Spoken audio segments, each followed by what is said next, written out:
Hi hello. അപ്പോൾ ഇന്നത്തെ വീഡിയോയിൽ നമ്മൾ 1 വയസ്സ് മുതൽ 2 വയസ്സ് വരെയുള്ള കുട്ടികൾക്ക് വെയർ ചെയ്യാൻ പറ്റുന്ന ഒരു ഫ്രോക്കാണ് സ്റ്റിച്ച് ചെയ്യുന്നത്. ഇതേ ഫ്രോക്ക് തന്നെ നിങ്ങൾക്ക് വലിയ ആൾക്കാർക്ക് പോലും സ്റ്റിച്ച് ചെയ്യാൻ പറ്റുന്നതാണ്. വലിയ കുട്ടികൾക്കൊക്കെ ജീൻസിൻ്റെ പാൻറ്റിലേക്ക് ടോപ്പായിട്ട് ചെറിയ ഷോർട്ട് ടോപ്പ് ആക്കിയിട്ടും നമുക്കിത് യൂസ് ചെയ്യാം. അതുകൊണ്ട് ഇതിൻ്റെ കട്ടിങ്ങും സ്റ്റിച്ചിങ്ങും മസ്റ്റായിട്ട് നിങ്ങൾ വീഡിയോ സ്കിപ്പ് ചെയ്യാതെ കണ്ടു നോക്കുക കേട്ടോ. അപ്പോൾ എല്ലാവർക്കും ഉപകാരപ്പെടുന്നതാണ്. ചെറിയ കുട്ടികൾക്ക് മാത്രമല്ല വലിയവർക്കും ഇതേപോലെ തന്നെ എടുക്കാം. പിന്നെ ഇതിൻ്റെ ലെങ്ത് ഒക്കെ നിങ്ങൾക്ക് എത്രയാണ് വേണ്ടത് അതിനനുസരിച്ചിട്ട് മെറ്റീരിയൽ എടുക്കാം. ഞാനിവിടെ ഒരു കട്ട് പീസാണ് എടുത്തിട്ടുള്ളത്. ഒരു ഡ്രസ്സ് സ്റ്റിച്ച് ചെയ്തപ്പോൾ ബാക്കി വന്നൊരു കട്ട് പീസാണ്. ഇതേപോലെ ഞാൻ രണ്ടാക്കി ഫോൾഡ് ചെയ്ത് വെച്ചിട്ടുണ്ട്. ഇനി ഇതിൻ്റെ ഒരു സൈഡ് ഫോൾഡാണ് വരുന്നത്. ആ ഫോൾഡ് വരുന്ന ഭാഗം ഞാനൊന്ന് കട്ട് ചെയ്തിട്ട് ഇത് രണ്ടും സെപ്പറേറ്റ് ആക്കിയിട്ട് 2 പീസാക്കി മാറ്റിയാണ്. ഫ്രണ്ടിലേക്കൊരു പീസും ബാക്കിലേക്കൊരു പീസും ഇങ്ങനെയാണ് നമുക്ക് ആവശ്യമായിട്ട് വരുന്നത്. മനസ്സിലായല്ലോ. ഇനി ഇതിൻ്റെ വീതി എത്രയാണ് വേണ്ടതെന്ന് വെച്ചാൽ നമ്മളുടെ ചെസ്റ്റ് മെഷർമെൻറ്റ് എത്രയാണോ വരുന്നത് അതിൻ്റെ ഇരട്ടിയെങ്കിലും എടുക്കാൻ നോക്കുക. അതായത് ചെസ്റ്റ് മെഷർമെൻറ്റ് ഇപ്പോൾ 19 ഈ കുട്ടിക്ക് വരുന്നത്, 1 വയസ്സായ കുട്ടിക്ക്. അപ്പോൾ ഒരു സൈഡിലേക്ക് 19 വരണം കേട്ടോ. ഇവിടെ 22 ഇഞ്ച് നമ്മൾ വീതി എടുത്തിട്ടുണ്ട്. പിന്നെ താഴേക്കുള്ള ലെങ്ത്ത് ടോട്ടൽ നമ്മൾ എടുത്തിട്ടുള്ളത് 17 ഇഞ്ചാണ്. ഇതുപോലത്തെ 2 പീസാണ് ഇതിലുള്ളത്. ചെസ്റ്റ് മെഷർമെൻറ്റ് 19 ആണെങ്കിൽ ആ 19 ഇഞ്ച് നീളമുള്ള ഒരു പീസ് ഫ്രണ്ടിലേക്കും ബാക്കിലേക്കും 19 ഇഞ്ച് നീളമുള്ള ഒരു പീസ് നമുക്ക് ആവശ്യമാണ് കേട്ടോ. ഞാനിപ്പോൾ ഇവിടെ 17 ഇഞ്ച് ലെങ്ത്തും അതേപോലെ തന്നെ ഇതിൻ്റെ വീതി 12 ഇഞ്ചുമാണ് വരുന്നത് ഈ തുണിയുടെ. ഇനി നമുക്കിതിൽ 2.5 ഇഞ്ച് സ്ട്രാപ്പിൻ്റെ ലെങ്ത്ത് അവിടെ മാർക്ക് ചെയ്യാം.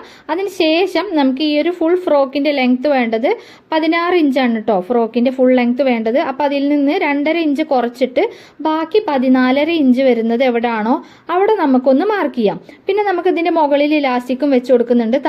താഴെ ഒന്ന് മടക്കി സ്റ്റിച്ച് ചെയ്യും വേണം. അപ്പോൾ മുകളിൽ ഇലാസ്റ്റിക് വെക്കാൻ വേണ്ടിയിട്ട് ഒരു 3/4 ഇഞ്ച് നമുക്ക് വിടണം. ആ 3/4 ഇഞ്ച് ഇതിൽ കൂടി കൂട്ടി കൊടുക്കാം. പിന്നെ നമുക്ക് ഇതിന്റെ താഴെ മടക്കി സ്റ്റിച്ച് ചെയ്യാൻ ഒരു 3/4 ഇഞ്ചും, അങ്ങനെ ഞാനൊരു 1.5 ഇഞ്ചാണ് ഇതിൽ തയ്യൽ തുമ്പായിട്ട് കൂട്ടി കൊടുക്കുന്നത് കേട്ടോ. അപ്പോൾ 14.5 ഇഞ്ചിൽ കൂടെ, അതായത് സ്ട്രാപ്പിന് 2.5 നമ്മൾ വിട്ടു. പിന്നെ വരുന്ന ഈ 16 ഇഞ്ചിൽ ടോട്ടൽ ലെങ്ത് 16 ഇഞ്ചാണ്. അതിൽ സ്ട്രാപ്പിന് വേണ്ടി 2.5 ഇഞ്ച് നമ്മൾ മുകളിൽ വിട്ടു. പിന്നെ 14.5 ഇഞ്ചാണ് വരിക. അതിൽ കൂടി 1.5 ഇഞ്ച് തയ്യൽ തുമ്പും കൂട്ടിയിട്ട് 16 ഇഞ്ച് ലെങ്ത്തിൽ ഞാനിത് കട്ട് ചെയ്യാണ് കേട്ടോ. അപ്പോൾ 16 ഇഞ്ച് വരുന്ന ഭാഗത്തൊക്കെ നമുക്ക് ഇതേപോലെ ഒന്ന് മാർക്ക് ചെയ്ത് കൊടുക്കാം. എന്നിട്ട് സ്ട്രൈറ്റ് ആയിട്ട് ഒന്ന് ലൈന് വരച്ചിട്ട് അവിടെ ഒന്ന് കട്ട് ചെയ്തെടുക്കാം. ബാക്കി വരുന്ന പീസ് ഇതിന് സ്ട്രാപ്പ് ഉണ്ടാക്കാൻ വേണ്ടിയിട്ടാണ് നമ്മൾ യൂസ് ചെയ്യുന്നത് കേട്ടോ. അപ്പോൾ ഈ ഒരു പീസ് സ്ട്രാപ്പിന് വേണ്ടിയിട്ട് മാറ്റി വെക്കാം. അപ്പോൾ നിങ്ങളുടെ കയ്യിൽ വേറെ പീസ് ഉണ്ടെന്നുണ്ടെങ്കിൽ അതെടുത്താലും മതി. അപ്പോൾ എനിക്കിവിടെ ടോട്ടൽ ലെങ്ത് 16 ഇഞ്ചാണ് വേണ്ടത്. അപ്പോൾ അതേ 16 ഇഞ്ച് തന്നെയാണ് നമ്മളിപ്പോൾ 2.5 ഇഞ്ച് സ്ലീവിൻ്റെ ലെങ്ത്തും, അതായത് ആ ഒരു സ്ട്രാപ്പ് കൊടുക്കുന്നുണ്ടല്ലോ സ്ലീവിന് വേണ്ടിയിട്ട്, അതും അതേപോലെ തന്നെ തയ്യൽ തുമ്പൊക്കെ കൂട്ടിയിട്ട് വീണ്ടും നമുക്ക് 16 ഇഞ്ച് തന്നെയാണ് കിട്ടിയിട്ടുള്ളത്. അപ്പോൾ ആ 16 ഇഞ്ചിൽ നമ്മൾ ഇതേപോലെ മാർക്ക് ചെയ്തതിന് ശേഷം ഇതൊന്ന് 2 ആക്കിയിട്ട് ഫോൾഡ് ചെയ്ത് വെക്കാം. ഇതുപോലെ നമ്മൾ ഫോൾഡ് ചെയ്തതിന് ശേഷം ഈ ഒരു മൂല ഭാഗം വരുന്നുണ്ടല്ലോ, ഈ ഒരു മുകളിൽ ഈ ഒരു കോർണറിലാണ് നമ്മൾ എന്ത് ചെയ്യുന്നത്, ഇതിൻ്റെ ആം ഹോള് അടയാളപ്പെടുത്തുന്നത്. അപ്പോൾ ഈ ഒരു ആം ഹോള് അടയാളപ്പെടുത്തുമ്പോൾ 2.5 ഇഞ്ച് സ്ട്രാപ്പിൻ്റെ ലെങ്ത് ഉണ്ടല്ലോ അത് നമ്മൾ വിട്ടിട്ട് പിന്നെ താഴേക്ക് നമുക്ക് 4.5 ഇഞ്ചാണ് ആം ഹോളിൻ്റെ ലെങ്ത് വേണ്ടത് കേട്ടോ. അപ്പോൾ ആ ഒരു 4.5 ഇഞ്ച് അടയാളപ്പെടുത്താൻ 2.5 ഇഞ്ച് മുകളിൽ വിട്ടാൽ പിന്നെ ബാക്കി 2 ഇഞ്ചുള്ളൂല്ലോ എക്സ്ട്രാ വരിക. അപ്പോൾ ആ 2 ഇഞ്ചും കൊടുക്കണം. പിന്നെ അതിൽ കൂടി നമുക്കൊരു 3/4 ഇഞ്ചും കൂടി കൂട്ടണം കേട്ടോ. അത് ഞാൻ മറന്നിട്ട് ആദ്യം ഞാൻ 2 ഇഞ്ച് മാത്രം മാർക്ക് ചെയ്തിട്ട് അവിടെ കട്ട് ചെയ്യാണ് ചെയ്തത്. പിന്നെ ഈ ഒരു സൈഡിലേക്ക് നമുക്കൊരു 2.5 ഇഞ്ച് മാർക്ക് ചെയ്തിട്ട് ഒരു കർവ് ഷേപ്പ് വരച്ചു കൊടുക്കുകയാണ് ചെയ്യുന്നത്. അപ്പോൾ ഇതേപോലെ കർവ് ഷേപ്പ് വരച്ചിട്ട് ഞാൻ ആദ്യം ഇത് കട്ട് ചെയ്തിട്ടുണ്ടായിരുന്നു. അതിൽ കൂടി നമ്മൾ മുകളിൽ ഇലാസ്റ്റിക് വെക്കാനുള്ള ഒരു 3/4 ഇഞ്ച് നമുക്ക് വിട്ടു കൊടുക്കാനുണ്ടായിരുന്നു. അപ്പോൾ അത് ഞാൻ വിട്ടുപോയതാണ് കേട്ടോ. അപ്പോൾ അത് ഞാൻ വീണ്ടും കട്ട് ചെയ്തെടുക്കുന്നുണ്ട് കേട്ടോ. അതായത് മുകളിൽ നമുക്ക് എന്ത് ചെയ്യും, ഒരു 3/4 ഇഞ്ച് ഇലാസ്റ്റിക് വെക്കാനുള്ള ഭാഗം പോകും ഇവിടെ മുകൾ ഭാഗത്ത്. അപ്പോൾ ആ ഒരു 3/4 ഇഞ്ചും കൂടി കഴിഞ്ഞിട്ട് വേണം നമ്മൾ ആ ഒരു 2 ഇഞ്ച് മാർക്ക് ചെയ്യാൻ. മനസ്സിലായോ? അങ്ങനെ ടോട്ടൽ നമ്മൾ എന്ത് ചെയ്യുന്നുണ്ട്, ഈ ഒരു 2 ഇഞ്ചിൻ്റെ കൂടെ 3/4 ഇഞ്ചും കൂട്ടി 2.25 ഇഞ്ച് ലെങ്ത്തിൽ ആ ഒരു ആം ഹോൾ കട്ട് ചെയ്യുന്നുണ്ട് കേട്ടോ. അപ്പോൾ അത് കട്ട് ചെയ്യുന്ന സമയത്ത് ശ്രദ്ധിക്കുക. ഞാനിവിടെ മറന്നതാണ്, 3/4 ഇഞ്ചും കൂടി കൂട്ടിയിട്ട് ഞാൻ ആ ഒരു ആം ഹോളിൻ്റെ ലെങ്ത്ത് ഇവിടെ മാർക്ക് ചെയ്തിട്ടുണ്ട്. അപ്പോൾ നിങ്ങൾ അതായത് സ്ട്രാപ്പല്ല ഇലാസ്റ്റിക് വെക്കാൻ വേണ്ടിയിട്ട് മുകളിൽ എത്ര ഇഞ്ചാണോ വിട്ടിട്ടുള്ളത് ആ ഇഞ്ചും പിന്നെ ആം ഹോളിൻ്റെ ലെങ്ത്തും കൂടി കൂട്ടിയിട്ട് കേട്ടോ. നമ്മൾ സ്ട്രാപ്പിൻ്റെ ലെങ്ത്ത് കുറച്ചിട്ടുള്ള ലെങ്ത്ത് എത്രയാണോ അതിൽ കൂടി നമ്മൾ ആ ഒരു ഇലാസ്റ്റിക് വെക്കുന്ന ലെങ്ത്തും കൂടെ കൂട്ടിയിട്ട് ആം ഹോൾ കട്ട് ചെയ്യാം. എന്നിട്ട് ഈ ഒരു മുകൾ ഭാഗത്ത് വരുന്ന ഈ ഒരു ഭാഗം നമുക്ക് എന്ത് ചെയ്യാം, ഒന്ന് മടക്കി സ്റ്റിച്ച് ചെയ്യണം. ആദ്യം ഒരു 1/4 ഇഞ്ച് മടക്കിയിട്ടാണ് ഞാൻ സ്റ്റിച്ച് ചെയ്യുന്നത്. അതിന് ശേഷം പിന്നെ എന്ത് ചെയ്യുക, 1/2 ഇഞ്ച് മടക്കി സ്റ്റിച്ച് ചെയ്യുക. നമ്മൾ 1/4 ഇഞ്ച് വീതിയിലുള്ള ഇലാസ്റ്റിക്കാണ് ഇതിൻ്റെ ഉള്ളിൽ ഇട്ട് കൊടുക്കുന്നത്. നിങ്ങൾ ഇട്ട് കൊടുക്കുന്ന ഇലാസ്റ്റിക്കിൻ്റെ വീതി കൂടുതലാണെങ്കിൽ അതിനനുസരിച്ചിട്ട് നിങ്ങൾക്ക് തയ്യൽ തുമ്പ് കൂട്ടിയിട്ട് വേണം നിങ്ങൾ എടുക്കാൻ കേട്ടോ. നമ്മളിവിടെ 1/4 ഇഞ്ചിൻ്റെ ഇലാസ്റ്റിക് ഇടുന്നത് കൊണ്ട് 1/4 ഇഞ്ച് ആദ്യം മടക്കി സ്റ്റിച്ച് ചെയ്തു, പിന്നെ ഒരു 1/2 ഇഞ്ച് മടക്കി സ്റ്റിച്ച് ചെയ്തു. അതിൻ്റെ ഉള്ളിലേക്ക് നമ്മൾ എന്ത് ചെയ്യാണ്, 1/4 ഇഞ്ച് വീതിയിലുള്ള ഇലാസ്റ്റിക് ഇട്ട് കൊടുക്കുകയാണ് ചെയ്യുന്നത്. ഇപ്പോൾ 2 പീസിലും ഞാൻ ഇതുപോലെ എന്ത് ചെയ്തിട്ടുണ്ട്, മുകൾ ഭാഗം മടക്കി സ്റ്റിച്ച് ചെയ്തിട്ടുണ്ട്. ഇനി നമുക്കിതിൻ്റെ ഉള്ളിൽ ഇലാസ്റ്റിക് ഇട്ട് കൊടുക്കണം. അപ്പം ഞാൻ അതായത് ഒരു 5.5 ഇഞ്ച് വീതിയെങ്കിലും നെക്കിൻ്റെ വിടുത്ത് വരണം എന്ന് എനിക്കുണ്ടായിരുന്നു. അപ്പോൾ അതിൽ കൂടി 1 ഇഞ്ചും കൂടി കൂട്ടിയിട്ടാണ് നമ്മൾ തയ്യൽ തുമ്പ് 1 ഇഞ്ചും കൂട്ടിയിട്ട് 6.5 ഇഞ്ച് നീളത്തിലുള്ള 2 പീസ് കട്ട് ചെയ്തെടുത്തിട്ട് അത് രണ്ടും നമ്മൾ എന്ത് ചെയ്യാം, ഒരു പിന്ന് വെച്ചിട്ട് ഈ ഒരു ഇലാസ്റ്റിക്കിന് ഇടാൻ വേണ്ടിയിട്ട് കൊടുത്ത ആ ഒരു ഹോളിൻ്റെ ഉള്ളിലൂടെ ഇട്ട് കൊടുക്കാം. എന്നിട്ട് ഇതിൻ്റെ 2 സൈഡും നമുക്കൊന്ന് ജോയിൻറ്റ് ചെയ്തെടുക്കണം കേട്ടോ. അപ്പോൾ ഇനി ജോയിൻറ്റ് ചെയ്യുന്നതിൻ്റെ സ്റ്റിച്ചിങ് വീഡിയോ ഒന്നും ഞാൻ കാണിക്കുന്നില്ല, ജോയിൻറ്റ് ചെയ്തെടുത്തതിന് ശേഷം കാണിക്കാം. നമ്മൾ ഫ്രണ്ടിൽക്കും ബാക്കിൽക്കുള്ള 2 പീസിലും ഒരേപോലെ ഇലാസ്റ്റിക് വെച്ചെടുക്കുകയാണ്, ഇലാസ്റ്റിക് അതിൻ്റെ ഉള്ളിലിട്ടിട്ട് 2 സൈഡും ജോയിൻറ്റ് ചെയ്തെടുക്കുകയാണ് ചെയ്യുന്നത്. ഇപ്പം നമ്മളിതാ ഫ്രണ്ടിൽക്കും ബാക്കിൽക്കും ഉള്ള 2 പീസിലും ഇലാസ്റ്റിക് ഇതുപോലെ വെച്ചെടുത്തിട്ടുണ്ട്, കണ്ടല്ലോ.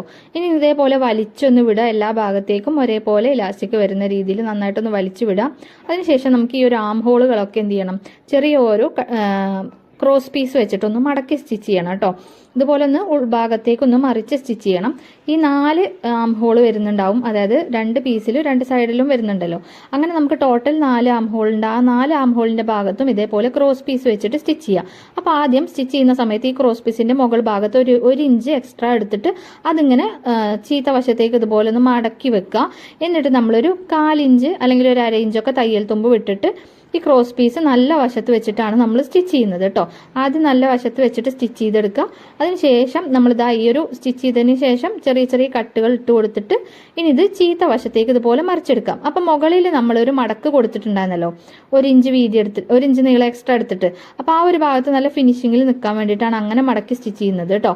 അപ്പോൾ ഇതുപോലെ ഉൾഭാഗത്തേക്ക് നമ്മൾ, അതായത് ചീത്ത വശത്തേക്ക് 2 മടക്കും കൂടി മടക്കിയിട്ട് ആ ഒരു ക്രോസ് പീസ് നമുക്കൊന്ന് സ്റ്റിച്ച് ചെയ്തെടുക്കാം. ഇപ്പം നമ്മൾ സ്റ്റിച്ച് ചെയ്തെടുത്തു. ഇതുപോലെ നമുക്ക് എന്ത് ചെയ്യണം, ഇതിൻ്റെ ഈ 4 ആം ഹോൾ വരുന്ന ഭാഗത്തും നമുക്ക് ഇതേപോലെ ഒരു കട്ട് പീസ് വെച്ചിട്ട് സ്റ്റിച്ച് ചെയ്തെടുക്കാം. അപ്പോൾ എക്സ്ട്രാ 1 ഇഞ്ച് നീളം എടുത്തിട്ട് അത് അപ്പുറത്തേക്ക് മടക്കി സ്റ്റിച്ച് ചെയ്ത് കഴിഞ്ഞാൽ നമുക്കിതിൻ്റെ ആം ഹോൾ നല്ല പെർഫെക്റ്റ് ആയിട്ട് വൃത്തിയായിട്ട് കിട്ടും കേട്ടോ. അപ്പം അത് ഞാൻ ഒന്ന് കാണിക്കാം ഈ വീഡിയോയിൽ. ഈ ഒരു സൈഡ് നല്ല നീറ്റായിട്ട് കിട്ടാൻ വേണ്ടിയിട്ടാണ് നമ്മളിതുപോലെ ചെയ്തത്. ഞാൻ ഇതിലൊന്ന് കാണിച്ചു തരാം. അതാ കണ്ടല്ലോ, ഇതിൻ്റെ അറ്റം അവിടെ ആദ്യം ഒന്ന് മടക്കിയിട്ട് സ്റ്റിച്ച് ചെയ്യുമ്പോൾ നമുക്ക് അവിടെ നീറ്റായിട്ട് കിട്ടും. അപ്പം അതുപോലെ നമ്മൾ എല്ലാ ഭാഗവും സ്റ്റിച്ച് ചെയ്തെടുത്തിട്ടുണ്ട്. ഇനി നമുക്ക് ഇതിലേക്ക് സ്ട്രാപ്പ് വെച്ച് കൊടുക്കണം. അപ്പോൾ ഈ സ്ട്രാപ്പ് വെക്കാൻ വേണ്ടിയിട്ട് നമ്മൾ അതിൻ്റെ അടിയിൽ നിന്ന് ഒരു പീസ് കട്ട് ചെയ്ത് മാറ്റിയിട്ടുണ്ടായിരുന്നല്ലോ, അതിലൊരു പീസേ നമുക്ക് ആവശ്യമുള്ളൂ. കാരണം ആകെ ഒരു 5 ഇഞ്ചാണ് നമ്മൾ സ്ട്രാപ്പിൻ്റെ ലെങ്ത്ത് വരിക. ഫ്രണ്ടിലേക്ക് 2.5 ബാക്കിലേക്ക് 2.5. ഇതിൻ്റെ വീതി വരുന്നത് 2 ഇഞ്ചാണ് കേട്ടോ. ഈ ഒരു സ്ട്രാപ്പ് ഞാൻ എടുത്തിട്ടുള്ളത് 4 ഇഞ്ച് വീതിയിൽ നമ്മൾ മടക്കി സ്റ്റിച്ച് ചെയ്താൽ ബാക്കി 3/4 ഇഞ്ച് വീതിയിലുള്ള ഒരു സ്ട്രാപ്പായിരിക്കും നമുക്ക് കിട്ടുക. സ്ട്രാപ്പിൻ്റെ വീതി എത്രയാണോ നിങ്ങൾക്ക് വേണ്ടത് അതിൻ്റെ ഇരട്ടിയും പിന്നെ തയ്യൽ തുമ്പും കൂട്ടിയിട്ടുള്ള ഒരു വീതിയിൽ നിങ്ങൾ കട്ട് ചെയ്യുക. ഞാനിവിടെ 2 ഇഞ്ച് വീതിയിൽ കട്ട് ചെയ്ത് അത് മടക്കി സ്റ്റിച്ച് ചെയ്തു. ഇപ്പോൾ ഞാനൊരു ലൂപ്പ് ടേണർ വെച്ചിട്ട് അതൊന്ന് ഇതേപോലെ ഒന്ന് മറിച്ചെടുക്കുകയാണ് ചെയ്യുന്നത്. അതിനുശേഷം നമുക്കിത് എത്ര ഇഞ്ചാണോ ഇതിൻ്റെ ലെങ്ത്ത് വേണ്ടത് അത് നമുക്ക് ഇതിൽ നിന്നൊന്ന് കട്ട് ചെയ്തെടുക്കണം കേട്ടോ. അപ്പോൾ ടോട്ടൽ 5 ഇഞ്ചാണ് നമുക്ക് സ്ട്രാപ്പിൻ്റെ ലെങ്ത്ത് വേണ്ടത്. ഫ്രണ്ടിലേക്ക് ഒരു 2.5 ഇഞ്ചും ബാക്കിലേക്ക് ഒരു 2.5 ഇഞ്ചും പിന്നെ ഫ്രണ്ടിലേക്ക് 1 ഇഞ്ചും ബാക്കിലേക്ക് 1 ഇഞ്ചും തയ്യൽ തുമ്പും കൂട്ടിയിട്ട് 7 ഇഞ്ചിലാണ് ഇത് കട്ട് ചെയ്യുന്നത്. അപ്പോൾ 7 ഇഞ്ച് വരുന്ന 2 പീസ് ഞാൻ കട്ട് ചെയ്തെടുത്തിട്ടുണ്ട്. അപ്പോൾ ഈ 2 പീസ് മാത്രമേ നമുക്ക് ആവശ്യം വരുന്നുള്ളൂ. ഇനി ഇതേപോലെ നമ്മൾ ഈ ഒരു മെറ്റീരിയൽ ഇതുപോലെ വെക്കുക. എന്നിട്ട് അതായത് നമ്മൾ സ്റ്റിച്ച് ചെയ്തെടുത്ത 2 പീസ് ഉണ്ടല്ലോ ഫ്രണ്ടിലേക്കും ബാക്കിലേക്കും, അതിൻ്റെ ചീത്ത വശം ഇതുപോലെ മുകളിലേക്ക് വരുന്ന രീതിയിൽ വെക്കുക. എന്നിട്ട് ഈ ഒരു പീസിൻ്റെ അറ്റം നമ്മൾ 1/2 ഇഞ്ച് ഉള്ളിലേക്ക് മടക്കിയിട്ടൊന്ന് ഇങ്ങനെ വെച്ച് കൊടുക്കുക കേട്ടോ. ഉൾഭാഗത്തേക്ക് 1/2 ഇഞ്ച് മടക്കിയിട്ട് ഇങ്ങനെ വെച്ചിട്ട് അവിടെ സ്റ്റിച്ച് കൊടുക്കാം. അതേപോലെ നമുക്ക് ഇതിൻ്റെ 4 വശത്തും ചെയ്തെടുക്കണം. കണ്ടല്ലോ, അങ്ങനെ നമ്മൾ ഈ ഒരു സ്ട്രാപ്പ് ഇവിടെ ചെയ്തെടുത്തിട്ടുണ്ട് കേട്ടോ. പിന്നെ നമുക്ക് ഇതിൻ്റെ നല്ല വശങ്ങൾ ചേർന്ന് വരുന്ന രീതിയിൽ ഇതുപോലെ ഒന്ന് മടക്കി വെക്കുക. എന്നിട്ട് ഈ 2 സൈഡും നമ്മളൊന്ന് ജോയിൻറ്റ് ചെയ്ത് കൊടുക്കുക കേട്ടോ. ഞാൻ 1 ഇഞ്ച് വീതിയിലാണ് സ്റ്റിച്ച് ചെയ്തിട്ടുണ്ടായിരുന്നത്. താഴേക്ക് വരുന്തോറും 1/2 ഇഞ്ച് വീതി. പിന്നെ നമ്മളിതിൻ്റെ താഴെ ഭാഗം ഒന്ന് മടക്കി സ്റ്റിച്ച് ചെയ്യും കൂടി ചെയ്താൽ ഇതിൻ്റെ ഫ്രോക്ക് കംപ്ലീറ്റ് ആയിട്ടുണ്ട്. കണ്ടല്ലോ, അടിപൊളിയായിട്ട് നമുക്ക് ഈസി ആയിട്ട് സ്റ്റിച്ച് ചെയ്യാൻ പറ്റുന്ന ഫ്രോക്കാണ്. 1 വയസ്സ് മുതൽ 2 വയസ്സ് വരെയുള്ള കുട്ടികളുടെ മെഷർമെൻ്റാണ് ഞാൻ ഈ വീഡിയോയിൽ കാണിച്ചിട്ടുള്ളത്. ഇതേ ഫ്രോക്ക് തന്നെ നിങ്ങൾക്ക് എന്ത് ചെയ്യാം, ഒരു 3-4 വയസ്സുള്ള കുട്ടികൾക്ക് ഷോർട്ട് ടോപ്പ് ആക്കിയിട്ട് നിങ്ങളുടെ ജീൻസിൻ്റെ പാൻറ്റിൽക്കൊക്കെ വെയർ ചെയ്യാൻ പറ്റുന്നതാണ്. ഇനി ഇതന്നെ ഫുൾ ലെങ്ത്തിലുള്ള പിനാഫോർ ഡ്രസ്സായിട്ട് വലിയവർക്ക് ഇന്നർ ഇട്ടിട്ട് യൂസ് ചെയ്യണമെങ്കിൽ അങ്ങനെ യൂസ് ചെയ്യാം കേട്ടോ. മെഷർമെൻ്റ് അനുസരിച്ചിട്ട് അളവുകളിൽ ചെറിയ ചെറിയ വ്യത്യാസങ്ങളൊക്കെ വരുത്തിയെടുത്താൽ മതി. അപ്പോൾ ഇതേപോലെ എല്ലാവരും തയ്ച്ച് നോക്കുക, എന്നിട്ട് ഫീഡ്ബാക്ക് അറിയിക്കാൻ മറക്കരുത്. അടിപൊളിയായിട്ട് എത്രയും പെട്ടെന്ന് തുടക്കത്തിൽ സ്റ്റിച്ച് ചെയ്യുന്നവർക്ക് പോലും ചെയ്തെടുക്കാൻ പറ്റുന്ന ഒരു ഫ്രോക്കാണ് കേട്ടോ. അപ്പോൾ ഇതേപോലെ എല്ലാവരും ട്രൈ ചെയ്തിട്ട് ഫീഡ്ബാക്ക് അറിയിക്കുക. അടുത്ത നല്ലൊരു അടിപൊളി വീഡിയോ ആയിട്ട് വരാം. ബൈ.